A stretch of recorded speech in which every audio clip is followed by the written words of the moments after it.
ماں اور بچپن کے واقعات کو یاد کرتے ہوئے میری آنکھ لگ گئی۔ ابا رات کو کس وقت آئے مجھے اس کا پتہ نہیں چل سکا۔ اس وقت وہ گہری نیند سو رہے تھے۔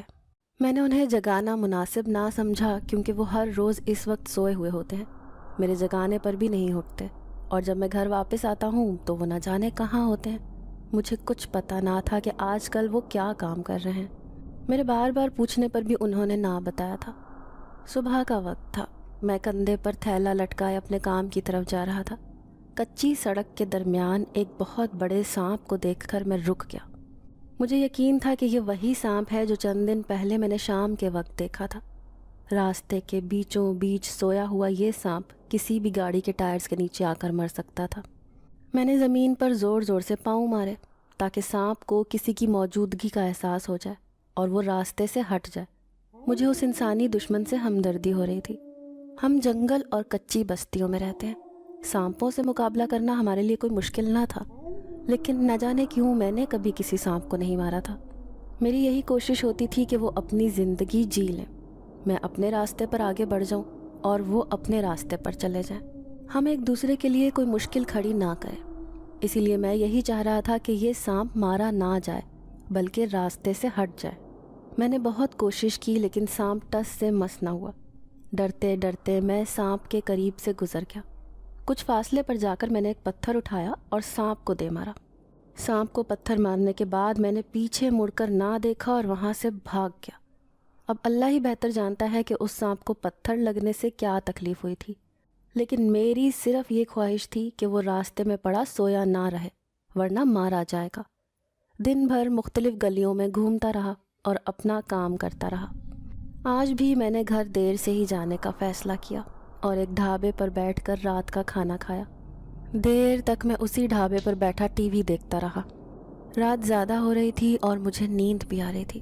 دن بھر آرام کرنے کا نہ وقت ملتا تھا اور نہ ہی کوئی ایسا ٹھکانہ ہوتا تھا جہاں آرام کیا جا سکے، اس لیے اب مجھے شدید تھکاوٹ ہو رہی تھی۔ اندھیرے میں میں بستی کی طرف چل پڑا۔ کچی سڑک پر مڑا تو مجھ سے کچھ فاصلے پر ابا کسی آدمی کے ساتھ جا رہے تھے۔ ابا کے ساتھ جو دوسرا آدمی تھا وہ اپنے لباس اور چال ڈھال سے کوئی امیر آدمی لگ رہا تھا۔ مجھے بہت حیرت ہوئی کہ ایسے امیر شخص کو میرے ابا کے ساتھ کیا کام ہو سکتا ہے، اور رات کے اندھیرے میں وہ دونوں اس وقت کہاں جا رہے ہیں۔ میں نے ان کا پیچھا کرنے کا فیصلہ کیا۔ میں محتاط قدم اٹھائے آگے بڑھ رہا تھا تاکہ انہیں یہ احساس ہی نہ ہو سکے کہ کوئی ان کے پیچھے آ رہا ہے۔ فاصلہ زیادہ ہونے کی وجہ سے مجھے ان کے درمیان ہونے والی گفتگو کا علم نہیں ہو رہا تھا۔ مسلسل باتیں کرتے وہ تیز تیز قدم اٹھاتے آگے بڑھ رہے تھے۔ ابا کا رخ اپنی جھونپڑی کی طرف تھا۔ اس آدمی کو ساتھ لیے ابا جھونپڑی کے اندر داخل ہو گئے۔ میں نے اس وقت گھر نہ جانے کا فیصلہ کیا اور ایک درخت کے پیچھے چھپ کر دیکھنے لگا۔ تھوڑی دیر بعد ہی وہ آدمی اور ابا دونوں جھونپڑی کے دروازے سے باہر نکلتے دکھائی دیے۔ اب اس شخص کے کندھے پر ایک بیگ لٹکتا ہوا دکھائی دے رہا تھا۔ مجھے اچھی طرح یاد تھا کہ وہ دونوں خالی ہاتھ تھے۔ اس کا مطلب تھا کہ یہ بیگ ہماری جھونپڑی میں پڑا ہوا تھا اور یہ شخص یہی بیگ لینے آیا تھا۔ ابا اس شخص کے ساتھ ہی جا رہے تھے۔ میں نے کچھ دیر اسی درخت کے نیچے رک کر ابا کا انتظار کیا۔ میرا خیال تھا کہ وہ واپس آ جائیں گے، اور ایسا ہی ہوا۔ وہ تھوڑی دیر بعد ہی واپس آتے دکھائی دیے۔ تھوڑی دیر بعد میں بھی جھونپڑی میں آ گیا۔ ابا اپنے بستر پر لیٹے ہوئے تھے۔ آج تم کہاں رہ گئے تھے؟ میں جلدی گھر واپس آیا تو تم نہ تھے۔ مجھے دیکھتے ہی ابا نے جلدی سے پوچھا۔ میں تو شام ہوتے ہی گھر واپس آ جاتا ہوں، لیکن اکیلے مجھے یہ گھر کاٹ کھانے کو دوڑتا ہے۔ آپ بھی تو رات کو دیر سے آتے ہیں، اسی لیے آج میں بھی ڈھابے پر بیٹھا رہا۔ میں نے جواب دیا اور اپنی چارپائی پر لیٹ گیا۔ میں کوشش کر رہا ہوں کہ اس گھر کی تنہائی کو دور کر دوں، بس تم تھوڑا سا انتظار کر لو، ابا نے مسکراتے ہوئے کہا۔ اللہ کرے کہ جلدی ایسا ہو جائے۔ میں تو جب گھر پر اکیلا ہوتا ہوں تو جھونپڑی میں باہر صحن میں ہر طرف اماں کی پرچھائی دکھائی دیتی ہے۔ میرا جی چاہتا ہے کہ اماں میرے پاس بیٹھے، میں ان سے باتیں کروں، لیکن میں جانتا ہوں کہ ایسا نہیں ہو سکتا۔ یہ سب میرا وہم ہوتا ہے، اسی لیے میں نے اب دیر سے آنا شروع کر دیا ہے۔ دکھی لہجے میں نے کہا، میں نے تجھے پہلے بھی سمجھایا تھا، بار بار سمجھاتا ہوں کہ مرنے والوں کے ساتھ مرا نہیں جاتا۔ تیری ابھی عمر ہی کیا ہے؟ ہنسا کرو، اپنے دوستوں کے ساتھ ہنسی مذاق کیا کرو، مرنے والے کبھی واپس نہیں آتے۔ ابا نے مجھے ایک بار پھر سمجھاتے ہوئے کہا، میں بہت کوشش کرتا ہوں لیکن وہ میری ماں تھی، میں چاہ کر بھی نہیں بھول سکتا۔ میں نے آنکھوں میں آئے ہوئے آنسو روکنے کی کوشش کرتے ہوئے کہا، تیری عمر ابھی صرف 15 سال ہے، اگر تو 18 سال کا ہوتا تو میں تیری شادی کر دیتا، تیری تنہائی دور ہو جاتی۔ ابا نے مسکراتے ہوئے کہا۔ میں جانتا تھا کہ وہ میرا ذہن بدلنے کے لیے ایسی بات کر رہے ہیں۔ مجھے شادی کا کوئی شوق نہیں ہے، آپ اپنا یہ شوق پورا کر لیں اور اپنی دلہن لے کر آئیں تاکہ ہمارے گھر میں بھی کچھ رونق ہو سکے۔ ابا کے مذاق کے جواب میں نے بھی ہنستے ہوئے کہا، میں نے تجھے کہا نا، بہت جلد تیری یہ خواہش بھی پوری ہو جائے گی، بس تو پریشان نہ ہوا کر۔ ابا نے آنکھوں پر بازو رکھ لیے تھے، جس کا مطلب تھا کہ وہ اب سونے لگے ہیں۔ میں بھی سونے کی کوشش کرنے لگا۔ میں ابا سے پوچھنا چاہتا تھا کہ وہ شخص کون تھا جو ہمارے گھر آیا تھا، لیکن میں نے ابا سے کچھ بھی نہ پوچھا۔ مجھے انتظار رہا کہ ابا خود اس شخص کے بارے میں مجھے بتائیں گے، لیکن انہوں نے تو اس کے بارے میں کوئی بات نہیں کی تھی۔ اماں کے مرنے کے بعد کچھ عرصے تک تو ابا نے مجھے اپنے ساتھ لگا کر رکھا، لیکن پھر وہ اپنے کاموں میں اتنے مصروف ہو گئے کہ ہمیں ایک دوسرے سے بات کرنے کا بھی موقع کم ملتا۔ اور میں سوچنے لگا کہ آج سے پہلے ہم نے کتنا عرصہ پہلے اتنی دیر تک باتیں کی تھیں۔ مجھے کچھ یاد نہیں آ رہا تھا۔ صبح سویرے جب میری آنکھ کھلی تو ابا بستر پر موجود نہ تھے۔ یہ دیکھ کر مجھ پر حیرت کے پہاڑ ٹوٹ پڑے کہ ابا ناشتہ بنا رہے تھے۔ میری حیرت کو انہوں نے بھی محسوس کر لیا تھا۔ حیران ہونے کی ضرورت نہیں ہے، جب تو چھوٹا تھا تب بھی یہ کام میں کرتا تھا۔ مجھے حیرت سے اپنی طرف دیکھتے ہوئے ابا نے بڑے مصروف انداز سے جواب دیا، آج آپ نے کام پر نہیں جانا؟ ناشتے کے بعد میں نے ابا کو دوبارہ بستر پر لیٹتے ہوئے دیکھ کر پوچھا۔ ابھی نہیں، شام کو جاؤں گا، ابھی کچھ دیر آرام کروں گا۔ مجھے ایک شخص کا انتظار ہے، جب وہ آئے گا یا مجھے بلائے گا تو میں چلا جاؤں گا، ابا نے جواب دیا۔ آپ سے میں نے بہت بار پوچھا ہے لیکن آپ نے مجھے نہیں بتایا کہ آپ کیا کام کرتے ہیں اور کس آدمی کے ساتھ کام پر جا رہے ہیں۔ نہ چاہتے ہوئے بھی میں نے ابا سے پوچھ لیا۔ ابھی تو میں کوئی کام نہیں کرتا، لیکن بہت جلد تمہیں بتاؤں گا کہ میں ایک کام شروع کرنے والا ہوں، تمہیں بھی اپنے ساتھ کام میں شامل کر لوں گا، پھر سارا دن گلیوں میں گھومنے پھرنے کی ضرورت نہیں پڑے گی۔ ابا نے کچھ سوچتے ہوئے جواب دیا۔ مجھے ان کی کسی بات کی سمجھ نہیں آئی تھی، لیکن میں سر ہلاتا ہوا جھونپڑی سے باہر نکل آیا۔ مجھے تجسس ہو رہا تھا کہ ایسا کون سا کام ہے جو ابا کرنے جا رہے ہیں، لیکن مجھے اس کے بارے میں کچھ اندازہ نہ تھا۔ اچانک ہی مجھے اپنے بالکل قریب سے سانپ کی آواز سنائی دی۔ چھلانگ لگا کر میں کچھ فاصلے پر ہوا، گردن موڑ کر پیچھے کی طرف دیکھا تو خوف اور حیرت سے میری آنکھیں پھٹی کی پھٹی رہ گئیں۔ یہ وہی سانپ تھا جسے کل میں نے پتھر مارا تھا۔ اب تو میری حالت غیر ہونے لگی تھی۔ مجھے تو ایسا لگ رہا تھا یہ سانپ مجھ سے بدلہ لینے لگا ہے۔ کل میں نے اسے پتھر مارا تھا، لیکن میں اس سانپ کی زبان نہیں سمجھتا تھا کہ میں اسے بتا سکتا کہ میں نے اسے پتھر کیوں مارا تھا۔ میری توقع کے عین مطابق سانپ بہت تیزی سے میری طرف بڑھا۔ میرے پاس وقت نہ تھا۔ اپنی جان بچانے کے لیے میں نے پیچھے مڑ کر نہ دیکھا اور بھاگنا شروع کر دیا۔ میں اپنی پوری طاقت سے بھاگ رہا تھا۔ جو سفر میں نے پیدل چل کر آدھے گھنٹے میں طے کرنا تھا، وہ دوڑتے ہوئے میں نے 10 منٹ میں کر لیا۔ میں بڑی سڑک پر پہنچ چکا تھا، جہاں پر ٹریفک کا ہجوم تھا۔ یہاں پہنچ کر میں نے کچھ سانس لیا، زمین پر بیٹھ کر اپنی بے قابو ہونے والی سانسوں کو بحال کرنے لگا۔ مجھ میں ہمت نہیں ہو رہی تھی کہ پیچھے مڑ کر دیکھتا۔ ہمت کرتے ہوئے میں نے اس راستے کی طرف دیکھا جس پر دوڑتا ہوا میں آیا تھا۔ اللہ کا شکر ادا کرتے ہوئے میں نے ایک لمبا سانس لیا کہ وہ سانپ میرا پیچھا کرتے ہوئے یہاں تک نہیں پہنچا تھا۔ اب مجھے یہ فکر تھی کہ شام کو واپسی پر بھی اکثر میں اکیلا ہی ہوتا ہوں۔ اس کے علاوہ ہماری بستی کو اور کوئی راستہ جاتا بھی نہیں تھا۔ اگر سانپ نے مجھ پر حملہ کر دیا تو میں اس کا مقابلہ نہیں کر سکتا تھا، کیونکہ وہ ایک بہت بڑا سانپ تھا۔ آج میرا دل کسی کام میں نہیں لگ رہا تھا۔ موت کے سائے مجھے اپنے اوپر لہراتے ہوئے دکھائی دے رہے تھے، اور میں اپنے آپ کو کوس رہا تھا کہ مجھے سانپ سے نیکی کرنے کی کیا ضرورت تھی۔ یہ تو بالکل وہی معاملہ ہو گیا تھا کہ آ بیل مجھے مار۔ میں نے جلدی جانے کا فیصلہ کیا تاکہ دن کے وقت اور روشنی میں مجھے اپنی جان بچانے میں کوئی مشکل پیش نہ آئے، اور یہ بھی ہو سکتا ہے کہ کوئی شخص میری مدد کے لیے آ جائے۔ دل ہی دل میں دعائیں مانگتے میں اسی راستے پر تیزی سے آگے بڑھ رہا تھا۔ اپنی جھونپڑی میں پہنچ کر میں نے سکھ کا سانس لیا۔ میرے راستے میں کوئی رکاوٹ نہیں آئی تھی، لیکن میں یہ نہیں جانتا تھا کہ یہ میری خوش فہمی ہے۔ انجانے میں ہی صحیح، لیکن میں نے اس سانپ کو اپنا دشمن بنا لیا تھا۔ آج میں جلدی گھر واپس آ گیا تھا، اسی لیے میں نے جھونپڑی کی اچھی طرح سے صفائی کرنے کا فیصلہ کیا۔ اماں ہوتی تھی تو ہر روز جھونپڑی کی صفائی کرتی تھی، صحن میں سے جھاڑو لگاتی تھی، برتنوں کو رگڑ رگڑ کر چمکاتی تھی۔ ہم دونوں باپ بیٹا تو ہفتوں تک جھونپڑی کے کچے فرش سے جھاڑو تک نہیں لگاتے تھے۔ جھونپڑی کی صفائی کرتے ہوئے میرا دھیان بار بار اماں کی طرف جا رہا تھا۔ میں اکثر سوچا کرتا تھا کہ اگر میری ماں زندہ ہوتی تو میری زندگی کس طرح ہوتی۔ شاید میں کسی شہزادے کی طرح زندگی گزار رہا ہوتا۔ میں حسرت سے سوچتا تھا۔ میں گھر کے کام کرنے میں مصروف تھا جب مجھے سرسراہٹ کی آواز سنائی دی۔ میرے رونگٹے کھڑے ہو گئے۔ یہ آواز مجھے جھونپڑی کے بالکل قریب سے آئی تھی، جہاں پر بہت سی جھاڑیاں اگی ہوئی تھیں، وہاں سے آئی تھی۔ میں دل ہی دل میں دعا کرنے لگا کہ یہ میرا وہم ہو، لیکن شاید میری دعا قبول نہیں ہوئی تھی، کیونکہ مجھے سورج کی روشنی میں چمکتی ہوئی چیز دکھائی دی تھی جو تیزی سے کسی جھاڑی میں گھس گئی تھی۔ یہ دیکھ کر تو میرا پورا جسم پسینے میں شرابور ہو گیا تھا اور خوف سے میری ٹانگیں کانپنے لگی تھی۔ کیا وہ سانپ میرا پیچھا کرتے ہوئے یہاں تک پہنچ آیا ہے؟ یقین نہ کرنے والے انداز میں میں نے خود سے کہا۔ اچانک ہی میں نے دیکھا کہ ابا اسی شخص کے ساتھ آ رہے ہیں۔ مجھے اس وقت گھر میں دیکھ کر ابا کچھ پریشان ہو گئے تھے۔ یہ میرا بیٹا ناصر ہے، ابا نے اس امیر شخص کے ساتھ میرا تعارف کروایا۔ جانچتی ہوئی نظروں کے ساتھ وہ میری طرف دیکھ رہا تھا۔ ناصر، تو ہمارے لیے چائے بنا، ہم جھونپڑی میں بیٹھے ہوئے ہیں، ہم نے کچھ ضروری باتیں کرنی ہے۔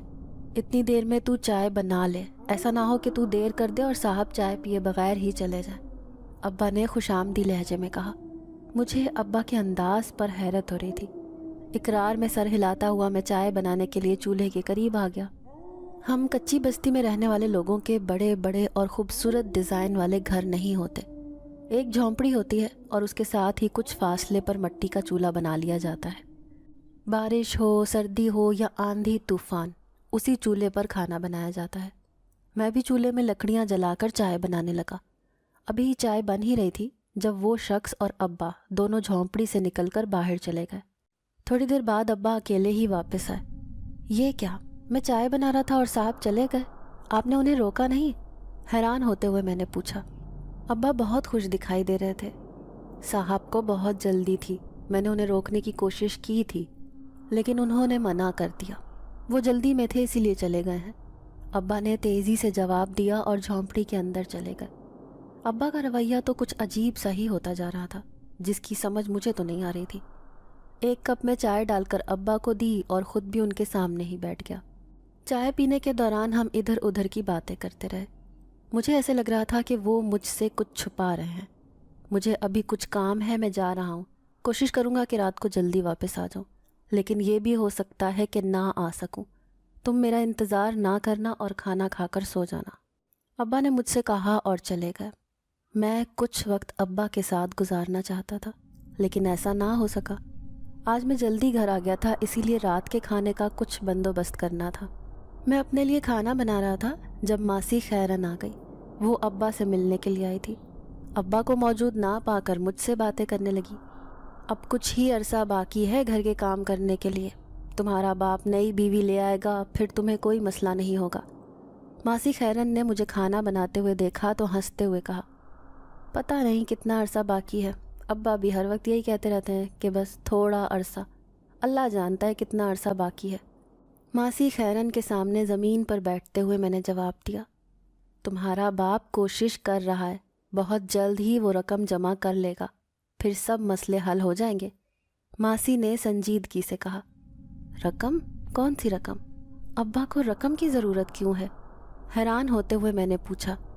مجھے لگتا ہے کہ تمہیں علم نہیں ہے، ساری بستی جانتی ہے، ایک تم ہی لا علم ہو۔ ماسی خیرن نے افسوس سے گردن ہلاتے ہوئے کہا، ایسی کیا بات ہے جس کو پوری بستی جانتی ہے لیکن میں نہیں جانتا؟ آپ تو اچھی طرح سے جانتی ہیں کہ میں صرف اپنے کام سے کام رکھتا ہوں۔ جب سے میری ماں اس دنیا سے گئی ہے میں نے لوگوں سے باتیں کرنا ہی چھوڑ دی ہیں، دکھی لہجے میں نے کہا۔ میں اچھی طرح جانتی ہوں، پر اس دنیا میں رہنے کے لیے ہمیں بہت سی باتوں کا خیال رکھنا پڑتا ہے۔ تجھے اس بات کا علم ہی نہیں ہے کہ تمہارا باپ بستی کے سرپنچ کی بہن سے شادی کرنا چاہتا ہے۔ سرپنچ اس رشتے کے لیے راضی نہیں، لیکن تمہارا ابا ہر قیمت پر اسی لڑکی سے شادی کرنا چاہتا ہے جس پر سرپنچ نے تمہارے باپ سے ایک بڑی رقم کا مطالبہ کیا ہے، اور اب وہی رقم جمع کرنے کی کوششوں میں لگا ہوا ہے۔ دن اور رات کا اسے کوئی دھیان نہیں، بس کام کام اور کام ہی کرتا جا رہا ہے۔ میں کتنے دنوں سے اس سے ملنے کی کوشش کر رہی ہوں، لیکن جب بھی گھر پر آتی ہوں کوئی بھی گھر پر موجود نہیں ہوتا۔ ماسی خیرن نے میری طرف دیکھتے ہوئے تفصیل سے بتایا، ابا کو اگر شادی کرنی ہی ہے تو کسی ایسی عورت سے کرتا جو گھر سنبھال لیتی۔ سرپنچ کی بہن کو میں اچھی طرح سے جانتا ہوں، وہ تو ابا سے آدھی عمر کی ہے، پھر ابا کو ایسی کیا مجبوری آن پڑی ہے کہ اسی سے شادی کرنی ہے۔ ماسی خیرن کی بات سن کر میں نے غصے سے کہا، بس بیٹا، یہ جو اس عمر کا عشق ہوتا ہے نا، یہ ایسا ہی ہوتا ہے، کچھ سجھائی نہیں دیتا، ہوش حواس سب کھو جاتے ہیں۔ ماسی خیرن نے بھی افسوس کرتے ہوئے کہا، انہیں بھی شاید میری طرح ابا کے اس فیصلے سے اختلاف تھا۔ اب کیا ہو سکتا ہے، جب ابا نے فیصلہ کر لیا ہے تو ہم کون ہوتے ہیں ان کے فیصلے سے اختلاف کرنے والے؟ میں نے لاپرواہ انداز سے جواب دیا، حالانکہ مجھے ابا کے اس فیصلے پر بہت غصہ آ رہا تھا، لیکن میں نے ماسی خیرن کے سامنے اپنے غصے پر قابو رکھا۔ میں تو تیرے باپ کرم دین سے ہی ملنے آئی تھی، اسے کہنا چاہتی تھی کہ وہ اپنے فیصلے پر غور کرے۔ سرپنچ کی بہن بہت منہ زور ہے، ایسا نہ ہو کہ کچھ ہاتھ نہ آئے، پیسے بھی ہاتھ سے چلے جائیں، اور وہ لڑکی بھی تمہارے باپ کو چھوڑ دے۔ لیکن مجھے ایسے لگتا ہے کہ اسے سمجھانے کا بھی کوئی فائدہ نہیں ہوگا، اس پر عشق کا بھوت سوار ہو چکا ہے۔ ماسی خیرن نے تیز لہجے سے کہا، آپ صحیح کہہ رہی ہیں، مجھے بھی ایسے ہی لگ رہا ہے، لیکن ہم کیا کر سکتے ہیں جب ابا نے خود ہی برباد ہونے کا فیصلہ کر لیا ہے۔ میں نے افسوس بھرے لہجے سے کہا، تو اپنے باپ کو روکنے کی کوشش کر، اسے سمجھا کہ زندگی گزارنے کے لیے بہت سمجھداری کا ثبوت دینا پڑتا ہے۔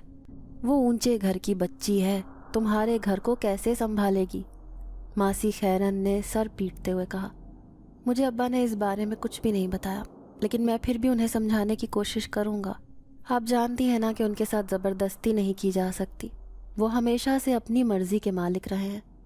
میں نے شکوہ کرتے ہوئے کہا، میں سب کچھ اچھی طرح سے جانتی ہوں، لیکن ایک بار پھر تجھے کہوں گی کہ اپنے باپ کو سمجھانے کی کوشش کرنا، ایسا نہ ہو کہ ہمارے ہاتھ کچھ بھی نہ آئے اور جگہ سائی بھی ہو۔ کرسی سے اٹھتے ہوئے ماسی خیرن نے کہا۔ ماسی کے جانے کے بعد میں اپنے بستر پر آ کر لیٹ گیا، اب کھانے پینے کی کوئی خواہش باقی نہ رہی تھی۔ ماسی خیرن کے انکشافات نے تو مجھے حیرت زدہ کر دیا تھا۔ ابا نے مجھ سے ایک بار بھی ذکر نہیں کیا تھا کہ وہ شادی کی تیاریاں کر رہے ہیں۔ مجھے بہت دکھ ہو رہا تھا، میری ماں نے اس گھر کے لیے سب کچھ کیا تھا، لیکن اس کے مرتے ہی ابا نے اس کی ساری وفائیں بھلا دی تھیں اور عشق معشوقی شروع کر دی تھی۔ یہ تو اچھی بات تھی کہ میں نے بستی میں آنا جانا بالکل چھوڑ دیا تھا۔ جب سے اماں مری تھی میں نے سب دوستوں کو خیر آباد کہہ دیا تھا۔ بستی والے ابا کے بارے میں کیا کیا باتیں کرتے ہوں گے، اچھا تھا کہ مجھے علم نہیں تھا۔ رات کو بہت دیر تک میں ابا کا انتظار کرتا رہا، لیکن وہ نہ آئے۔